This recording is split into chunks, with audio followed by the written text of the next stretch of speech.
think everyone has 20 different ways to do certain things.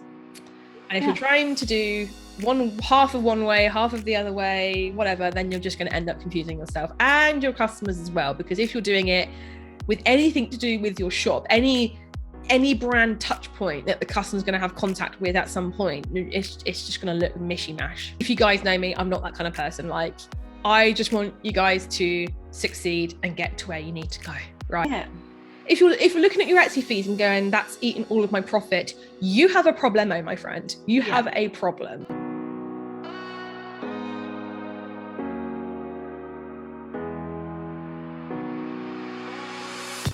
Welcome to the Handmade Bosses show. I'm Steph, and my mission is to help you start, run, and scale an online handmade business and build a creative life you love.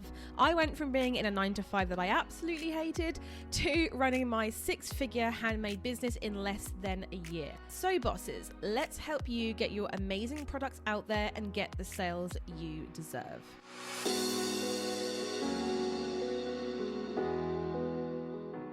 Hi everyone, and welcome to the Handmade Bosses show. And I'm here with Sophie. Hi. So, what are we talking about today, Sophie? We are talking about why listening to one coach is good. Fab. Okay, well, again, Sophie is way more prepared than I am. Sophie is writing points down kind of gal. I am an off-the-cuff kind of gal. So, I just feel like I've related to this one a lot because when I first started out, I did have an Etsy coach / guru who told me what to do, what not to do. So I did everything that they asked me to. And oh my gosh, it damaged my shop horrendously. And it took me, I didn't know this, obviously, because obviously the results are not immediate. No. So it took me a good few months to realize, like, going from having like daily sales to having none in about 2 months. It just was horrendous. Anyway, it took me well over a year to get that back to normal, to repair it. But in the meantime, from having this like really horrendous shop that is just tanked now, in the meantime, I was kind of like subscribing to every single person on YouTube about Etsy, reading the forums, reading blogs about Etsy, every platform that you could think of. I was on there looking for help, but I didn't just listen to one person. I would take their advice and implement it, and then the next person would say, "Oh, don't do that." So then I'd undo that.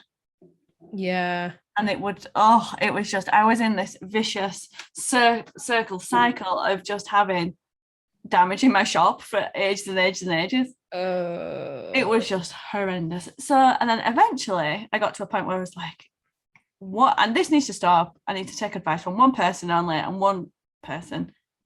And that's it.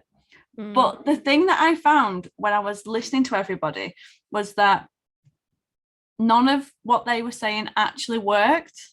And then I came across you when I asked for your help in that Facebook group many years ago now. And you said, "Oh, do X, Y, and Z." And I thought, right, this is just another Etsy coach and it's not going to work, but we'll go with it. And it actually worked. And I didn't pay for anything at this point. I was just watching your YouTube videos, following the advice that you gave me on the shop critique that you did for me, in doing all that jazz. And I was seeing real results. It was so good. And then after that, I was like, unsubscribe, delete the blogs, delete the podcast, everything. Clean slate, stuck with you. And it's been growth ever since. Well, I'm glad it worked out. I mean, yeah, we see quite a lot of people actually that have... I've got to be careful what I say, because I don't want to be that person who's like throwing dirt at everybody else. I'm not that person, but we've had quite a lot of people who've come from other Etsy courses and mindset mastermind groups, and and we've had quite a few people, haven't we, that have been like, I've listened to this person, I paid like $1,000 to get in their course, and I'm still at the same point I was when I went in the first place. So nothing's really worked. Unfortunately, the internet's made it very easy for a lot of people to come across as being experts. This is part of the reason why, you know, I advise everyone before you know, go into anything, pay out anything, listen to anyone, you need to see their stats. You need to be like, show me that you know what the heck you are talking about. Show me your current shop, show me your business, show me your, you know, show me everything. And that's why we're so like transparent, is because I've been in that point where I've been like following these Etsy people, then you go and find their shops like 2 months later and you're like, oh, it either never existed in the first place, which, believe it or not, has happened, or they've got a shop but it's only got like 2,000 sales, and you're like, well, I can do that myself, like I don't, you know, or anything else like that. So I agree.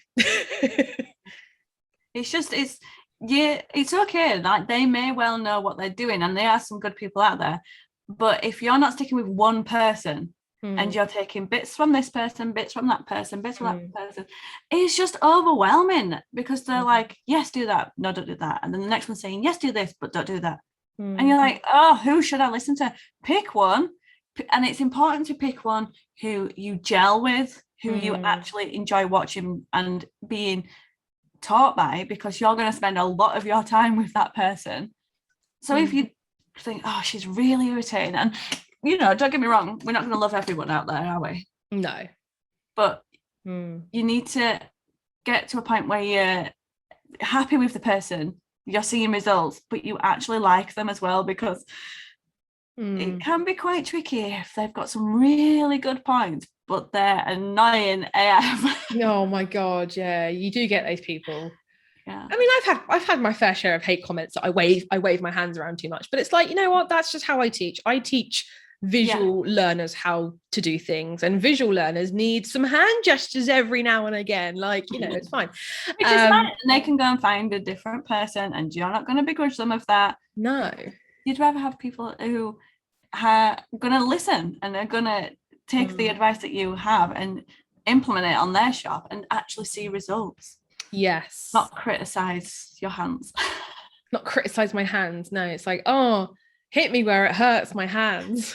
Oh, don't get me wrong, I do get some, you know, because when you're online, and I am going to do an episode all about this, but when you are online, when you have a presence online, you are going to get hate. Like, no matter how big you are, no matter how small you are going to get hate. And I do get hate, you know, I get the emails and the stuff talking about how I wave my hands around too much, but it's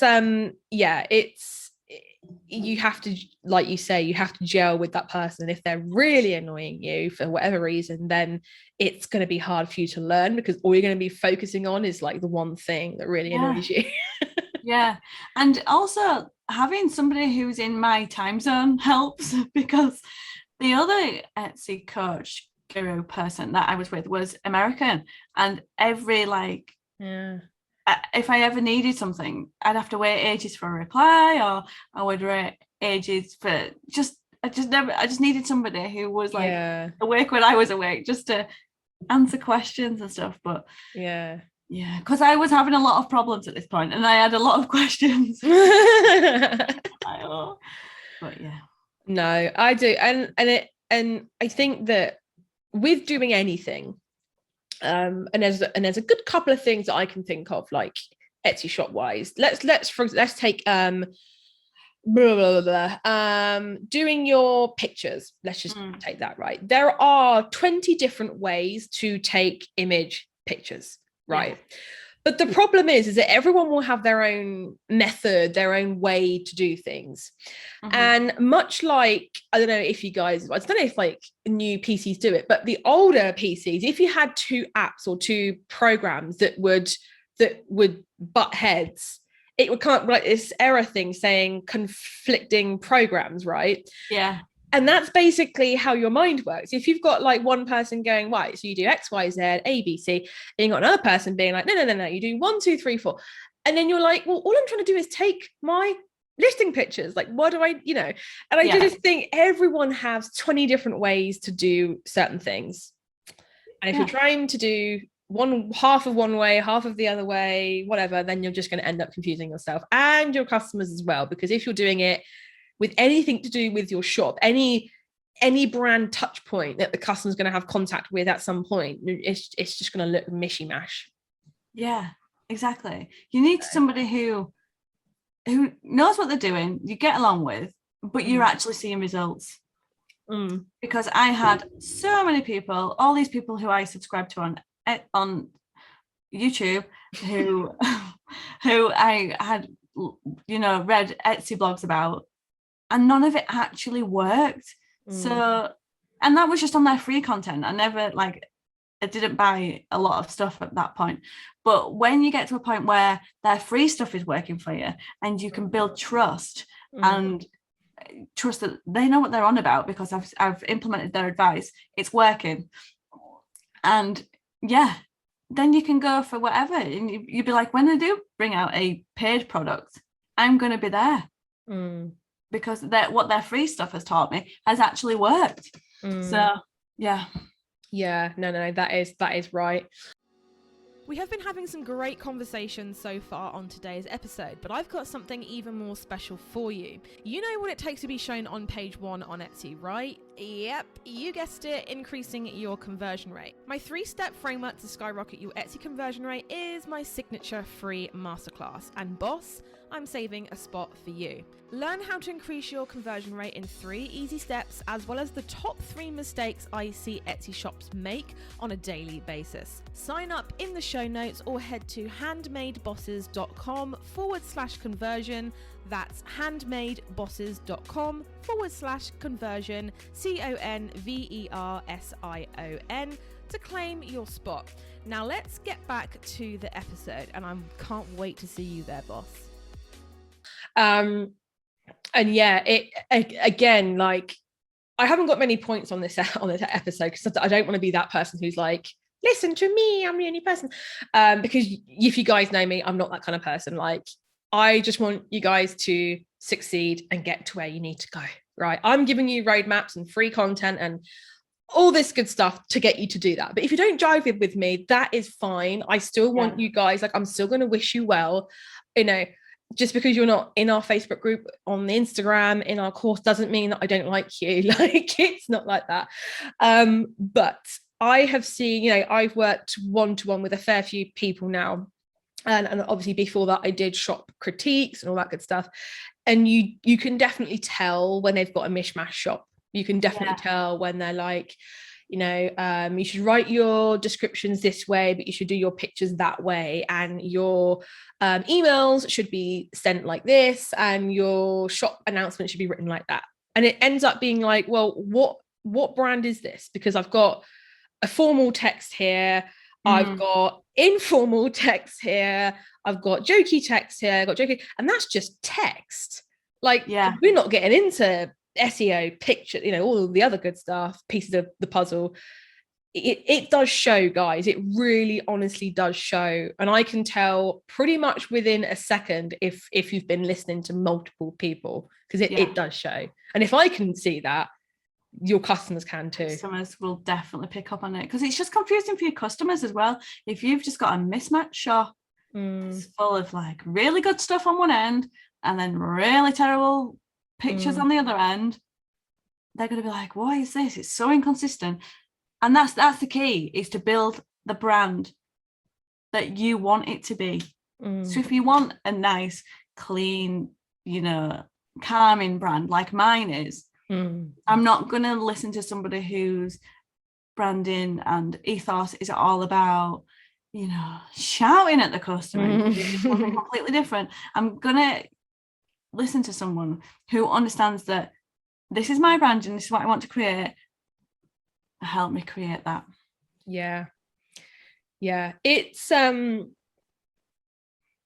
it's definitely, I'm not going to say too much because I can't really, but you are right. And you can very much tell. And even like when you think about shops and stuff that you guys have actually physically been in, have you ever been in that shop where you walk in? And I know, because my last job was working in a shop just like this, where you walk in and you're like, Oh, okay. Well, they've got this over there.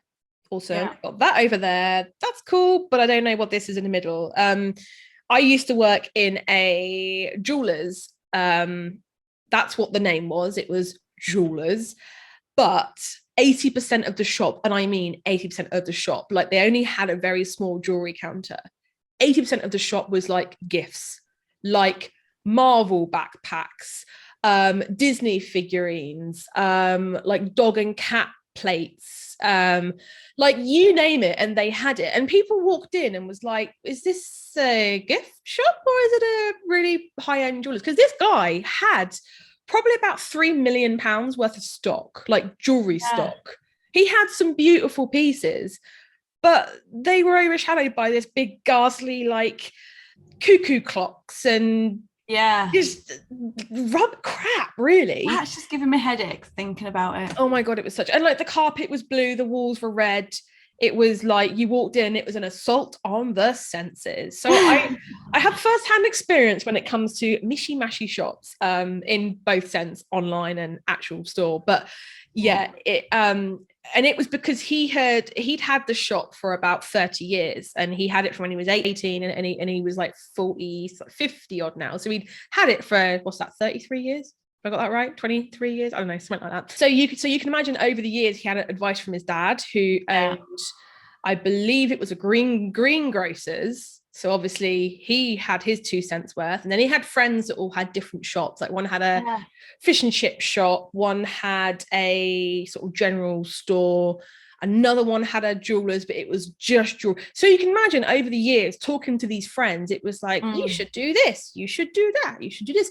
So that's the end product, was this shop. You walked in and was like, what the hell, I have a headache, I need to leave immediately. Like that was but people nowadays though will offer me advice in my business, like my dad. He does not like a printer that I have, and he's never even designed a print in his life, but he always says, Sophie, you need this type of printer, it will be really good for you, I'll have a look out, I'll keep an eye out on eBay for you, because he's obsessed with eBay. So is my dad.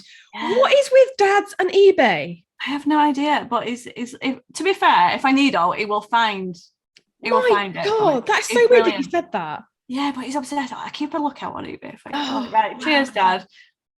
Please don't, but thanks. I love him to bits, but gosh. And then like, Dad, I've researched my printer. I know what works for me. I'm not going to change the printer, but it's not happening. It'll keep him occupied to look for me a new printer.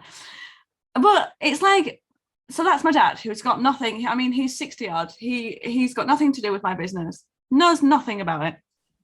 And then I'll get people who, like colleagues, ex-colleagues when I was employed, who'll say, oh, you should do this, you should do that.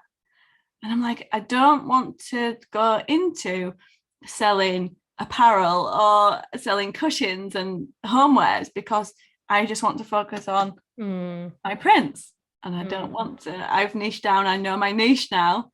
And you're like, oh, everyone has an opinion. I'm not going to listen to that person. I'm going to listen to somebody who's got a handmade business, who's been on Etsy, knows how Etsy runs, who is successful on Etsy, it's working for them, and who can teach me exactly all the mistakes that they made and how not to do them. That's who I'm going to listen to. Love my dad. I'm not going to listen to him. I love my colleagues. I'm not going to listen to them either. But don't you find that everyone's got the 2 cents worth of like, just butt out? Everyone thinks they're a friggin' expert until they're not. But that's the thing, is that, you know, a lot of people come to me and say, oh, I've been told, because like various YouTube ads and stuff, that Etsy's not the place for you to be. And it's like, well, that's fine, but that's coming from a person who is obviously tried Etsy, obviously failed, and now they've gone on to something else, and now they're trying to teach you how to do the same thing.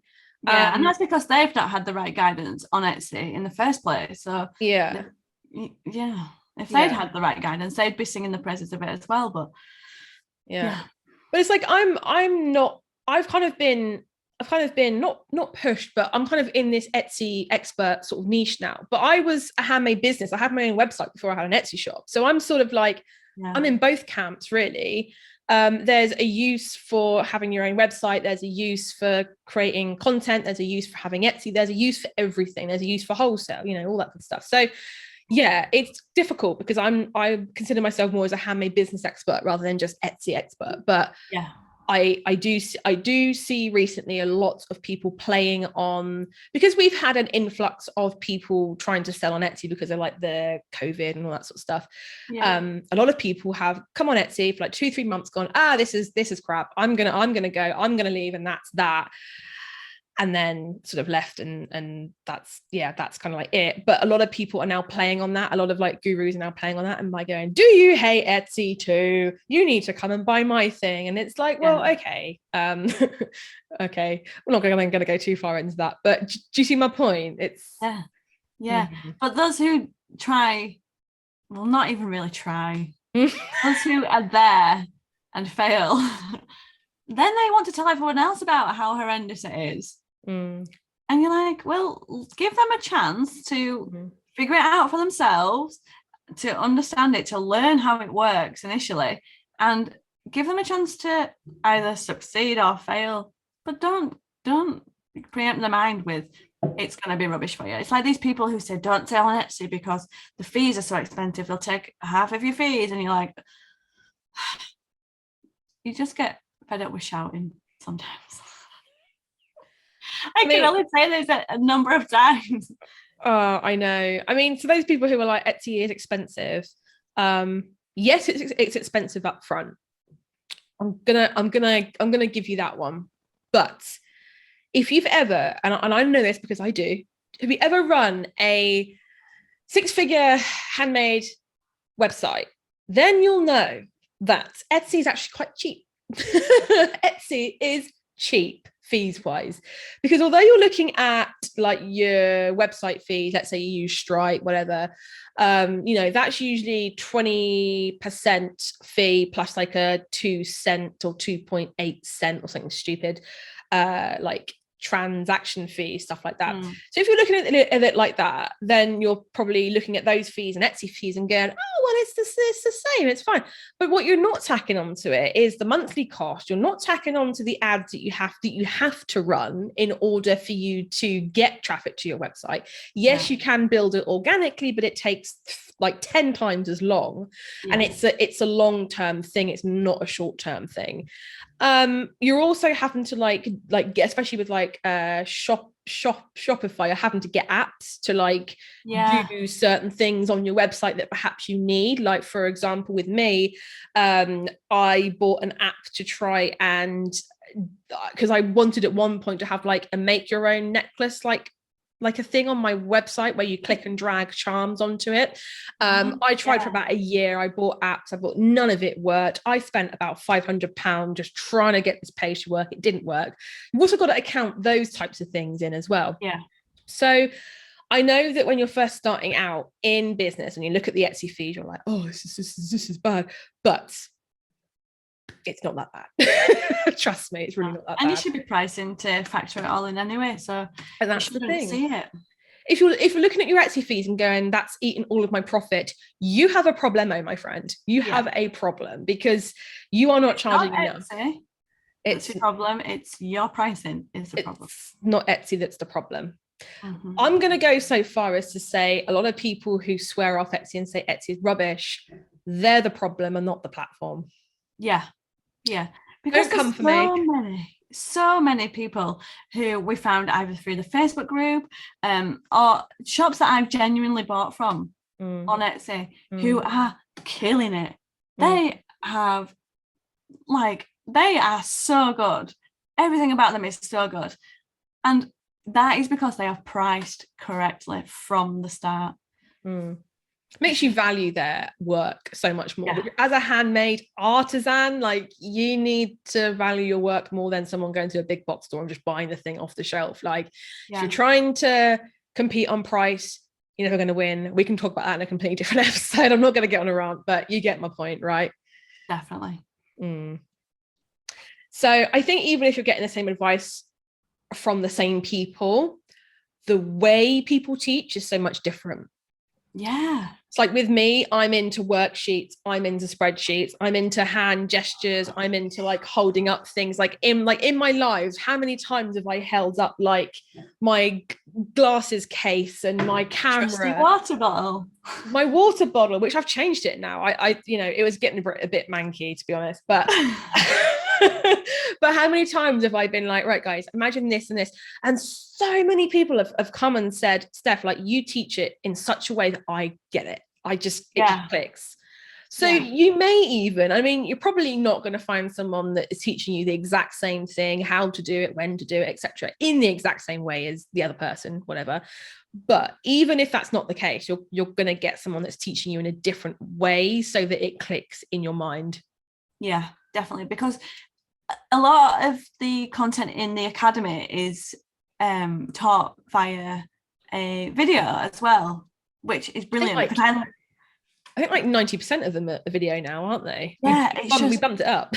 I love, even if it's the exact same thing in the video as the text, I am gonna watch the video over the text because I just love that sort of human interaction where I can be, I don't know, it's just, that's how I learn.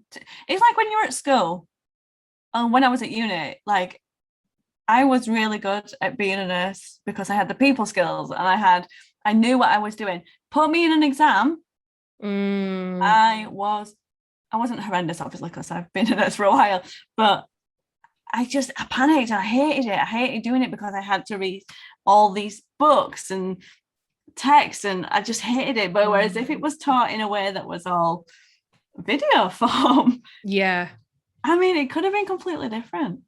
But everyone's got their own learning style. So like you say, we all learn in different ways, and you've got to find someone that is not only an expert truly, i.e. you are showing that they are an expert. Ask them for, if you're in any doubt and you don't want to listen to me for whatever reason, although if you listen to this podcast, I mean,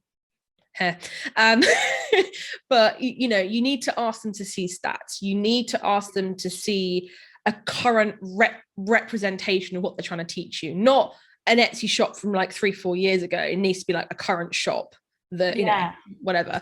And then a normal Etsy guru, coach, whatever you want to call it, they will happily provide you with that information. They'll be like, hey, yeah, sure, here's a shop tour, here's X, Y, and Z, here are my stats recently, here are some screenshots. They'll be happy to provide that. Those who are like, I'm not gonna give you that. Something's amiss, and listen to that. Yeah. So I mean, that's all I'm gonna say on it. You might have some more points, but I'm not gonna because obviously I don't want to be seen as tooting my own horn or anything like that. So no, me too. I didn't want to come across and think that it was all, I'm picking up the you and the academy, which is what I am doing, but it's because it worked for me. And if I came to you and discovered that the advice that you gave me was not up to scratch, I wasn't seeing results, I'd have left. Like I'd have been gone. And that's okay. You can find somebody and not do it, not gel, not get the results, move on. Find somebody who you enjoy being taught by, who are actual experts. But find someone and stick with them. Don't listen to every man and his dog. Yes, it's like in school, isn't it? Like I feel like most people didn't like maths. Might just be me and my friends, but no, I'm here. No, I don't like maths. I can't do maths. One of my friends actually the other day was like, you run like 2 businesses yet you can't do maths. I'm like, we have a calculator on our phones now. Like, dude, come on. I think kids come home from school and like, Mum, can you help me with my maths homework? No, Daddy can do that. I will help with English because I'm good at writing. I'm fine with that. And reading and writing is fine. Spelling, I'm fine. Maths, that is like a whole different language to me, and I do not understand it. So Daddy can sort that out for you. See, if I had kids, it would be I could do art, I could do business. I'd be like, right, come on, let's get this business project working. I would love that. I could probably do IT. That would be about it. Which 9 times out of 10, kids don't take business and IT, do they? Now, when I was at school, it was like you must have those 2 subjects because it which I loved them. Yeah. Fun fact, I got a C in business, but yeah. I got a C in business studies. Did you? Me too. Yeah, but I think it was because the teacher wasn't really that bothered. I think it was just kind of like, this is the subject I need to teach you, blah, blah, blah, blah, blah, the end. And I was like, I'm really enjoying this. Tell me more. And he was like, no.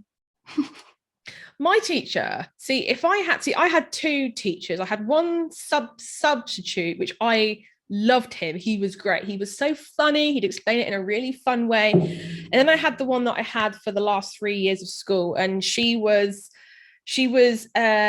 to be in the Marines. She used to like be the person like screaming at you when you're doing the training, and she was half deaf, so she used to literally scream at you. So like we'd be working on like a business project, and we'd be sat there working, and she was also the IT teacher, so we always had to sit in her room to like learn it. And she'd come up behind you, and she'd be like, and you'd be like, oh my good God. And I was always on edge. But that's the thing about this, the same subject being taught by two different people. That's it, because I really enjoyed it. But because I swear he used to be like a PE teacher or something else, and it was kind of like he felt like he'd been put in this role to teach this, and he was reading it from whatever he was reading it from. Yeah. And it was just like, that was it. It was kind of like self-taught for us, because he was so terrible at it. I mean, it's not his fault. It probably wasn't the right thing for him to do. But I kind of like wish I'd have gone like full throttle with this. If you'd have had a teacher who would have been like, business studies is so good, let's go into this. This is how it is. I'd have been like, I'd probably have done that from the start. I probably would have opened my business from the start and not gone into nursing. Yeah. But yeah. Live and learn, as they say. That's it. Thank you for joining us. Do not forget to check out the show notes where we have links to the Facebook group. If you want to come and say hi, come do that. We also have Instagram, and we also have a shiny masterclass, the 3-step framework to skyrocket your Etsy conversion rate, which if you have an Etsy shop and you're not taking much notice of your conversion rate, you need to. And do not forget to leave a review. We would love you forever if you would do that, and to follow us. Is that the word to use? It is. Follow, subscribe us on iTunes or podcast platform, whatever you use. I'm not very good at this. I'm not very good. Just do all the things that you need to do to make us happy. Do the things. Do all the things. Thank you so much for listening, and we will catch you in the next one. Bye, everyone. We really hope you enjoyed today's episode. Don't forget to check the show notes for some more helpful links, and also a link to our website as well. Also, you can watch the video version of this over on our YouTube channel. Don't forget to get your free spot on our masterclass, the 3-step framework to skyrocket your Etsy conversion rate, at handmadebosses.com/conversion. That's handmadebosses.com/conversion. We would also love it if you could leave us a review on iTunes, as it really helps us to reach more bosses in need. Subscribe to the show, and we will see you on the next episode.